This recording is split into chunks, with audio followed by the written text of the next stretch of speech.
ဒီနှလုံးပေါင်းက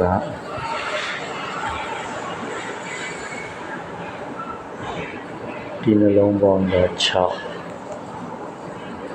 ဒီနှလုံးပေါင်းက6ဒီနှလုံးပေါင်းလည်း6ဒီနှလုံးပေါင်းက1ဟုတ်အဲ့ဒီအလုံးအပိုင်လာတော့မိုက်တော့နော်6ဒီငါနဲ့တေပေါင်းက6နေ6ထွက်ခုနဲ့ကိုပေါင်း6 3 6 6 6ထွက်6နဲ့6ပေါင်းနေ4ထွက်နေ4ထွက်တယ်ဒီနှလုံးပေါင်း1တလုံးအပိုင်ဒါမှမဟုတ်6 one chain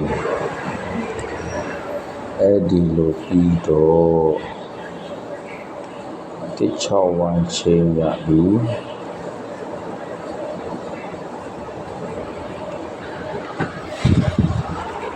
ဒီငါနဲ့တစ်ပေါင်းက6ငါနဲ့တစ်ပေါင်းက6ဆိုတော့6ပဲရေးလာတယ်ဒါပေမဲ့6တေ1ချိန်ပေါ့နော်6ပိုင်းလို့ရေးကြည့်6ပိုင်း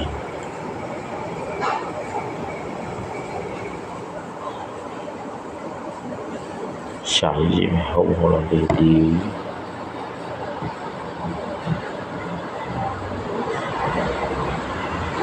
နေရ9ပေါင်းတော့နေနော်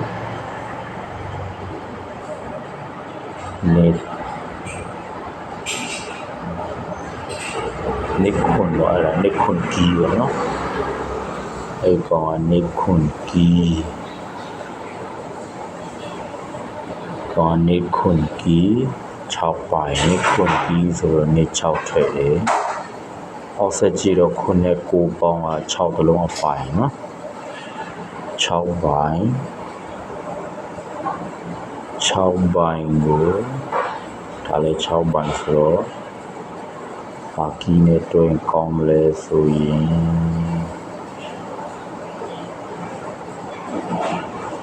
6ပိုင်း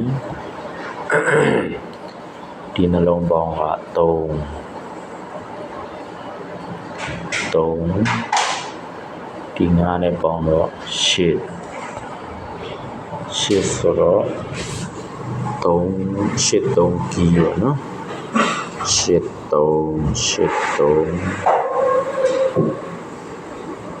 83ကီး6တလုံးအပိုင်းဆိုပြီးတော့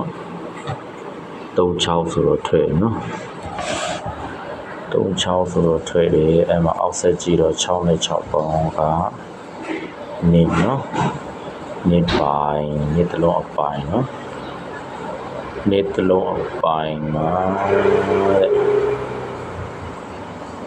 အဲ့တော့ဒီဘက်ကဘာကီးလဲဆိုရင်6နှလုံးပေါင်းလဲနေဒီနေ့ရယ်ဒီခွန်ရပေါင်းတော့9ဟုတ်တယ်နော်ဒီနေ့ရဒီခွန်ရပေါင်းရ9ဆိုတော့9ရဲ့ပါဝါက4ကီးပေါ့နော်9ကီးနေ့တလုံးအပိုင်း9ကီးဆိုပြီးတော့နေ့4ဆိုတော့ထွက်ရနော်နေ့4ဆိုပြီးတော့ထွက်တယ်တဲ့အမှအောက်ဆက်ကြည့်ရင်3ကတစ်တလုံးအပိုင်းနော်တစ်ပိုင်းတစ်တလုံးအပိုင်းညဂျွန်နာ20ရက်နေ့အတွဲပေါ့နော်တစ်တလုံးအပိုင်းကိုတစ်တလုံးအပိုင်းဒီနှလုံးပေါင်းက4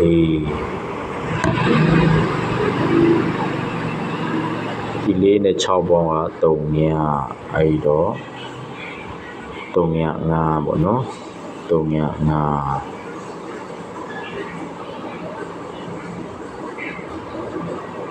5ကိုတစ်ပိုင်းကို3ည5ကတ်တော့10တစ်5လို့ပေါ့နော်10 တစ်ငါအဲ့နှစ်ကွဲပဲရှိမှာနော်တစ်ငါအောင်မယ်ဒါကတနည်းနောက်တနည်းလည်းဖတ်ကြည့်အောင်လေနော်နောက်တနည်းထပ်ကြည့်မယ်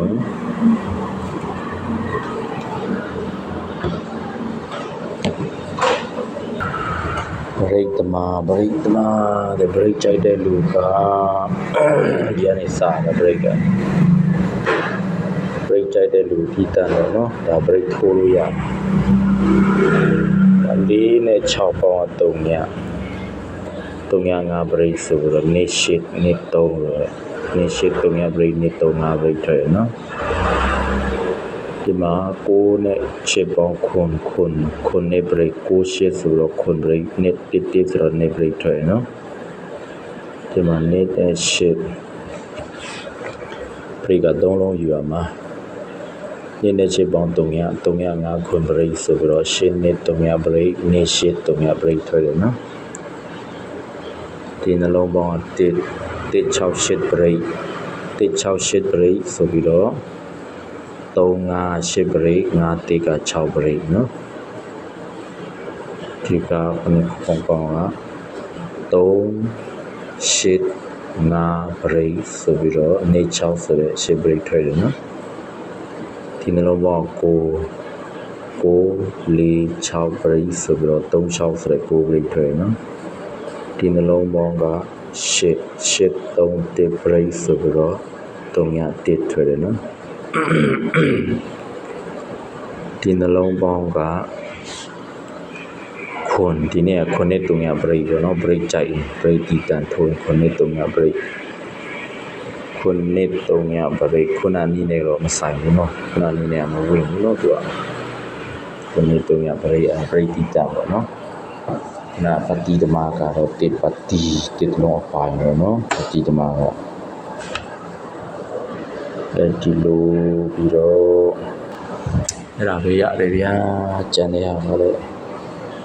ချက်ခါနေကြပဲကဲအဲ့ဒါပဲရအောင်ကောင်းတော့ဘောနော်ကဏ္ဍ3ခွဲပဲရှိနော်